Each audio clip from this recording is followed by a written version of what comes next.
Hi guys, ఇవాళ video వచ్చేసి ఇంట్లోనే ఈజీగా నెయ్యి ఎలా ప్రిపేర్ చేసుకోవాలో తెలుసుకుందాం. ఇక్కడ నేను ఒక బౌల్లోకి రాత్రి తోడు పెట్టుకున్న ఫుల్ క్రీమ్ మిల్క్ని యాడ్ చేసుకుంటున్నాను. పైన మీగడ, ఫుల్ క్రీమ్ పైన వచ్చే మీగడ ఉంటుంది కదా, పెరుగు పైన మీగడని యాడ్ చేసుకొని ఇలా కవ్వంతో బాగా విస్క్ చేస్తున్నాను. బాగా విస్క్ చేయడం అంటే బాగా కలుపుతున్నాను.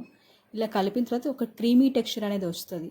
ఆ క్రీమీ టెక్స్చర్ వచ్చినప్పుడు దీంట్లోకి ఇక్కడ నేను 2 glasses ఆఫ్ వాటర్ని యాడ్ చేస్తున్నాను. ఇది పాతకాలం పద్ధతి అనమాట. జనరల్గా మన అమ్మమ్మల కాటి అమ్మమ్మలు ఇదే పద్ధతి యూజ్ చేస్తారు. ఇలా కవ్వంతోనే మనకి మజ్జిగ చిలుకుతారు. ఇప్పుడు వచ్చిన ప్రొసీజర్ ఏంటంటే జనరల్గా మిక్సీతో వాడతారు. ఇక్కడ నేను 1 week నుంచి స్టోర్ చేసుకున్నాను వెన్నపూసని, బటర్ని. ఇప్పుడు మనకు వచ్చిన బటర్ని కూడా దీంట్లోకి యాడ్ చేసుకొని దీన్ని ఇప్పుడు మనం బాయిల్ చేసుకోవాలన్నమాట. ఈ ప్రాసెస్ మీకు లెంతీగా అనిపిస్తే మీరు 1 week నుంచి ఇంట్లో పైన పాలపైన మీగడ వస్తుంది కదా, పెరుగు పైన మీగడని ఫ్రిడ్జ్లో పెట్టుకొని అది 1 week అయిన తర్వాత మిక్సీ పట్టేస్తే సరిపోతుంది. మనకి బటర్ అనేది వచ్చేస్తుంది అనమాట.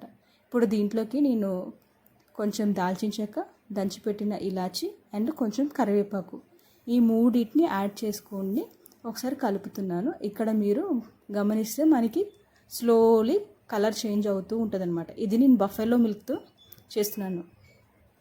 నెయ్యి అనేది బఫెలో మిల్క్తో చేస్తున్నా కాబట్టి మనకి ఈ కలర్ ఉంటుంది. మామూలుగా కౌ మిల్క్తో అయితే ఎల్లో కలర్ వస్తుంది అనమాట. ఇక్కడ నెయ్యి అనేది పూర్తిగా అయింది. ఇప్పుడు పూర్తిగా చల్లారిన తర్వాతకి దీన్ని నేను ఫిల్టర్ చేసుకుంటున్నాను.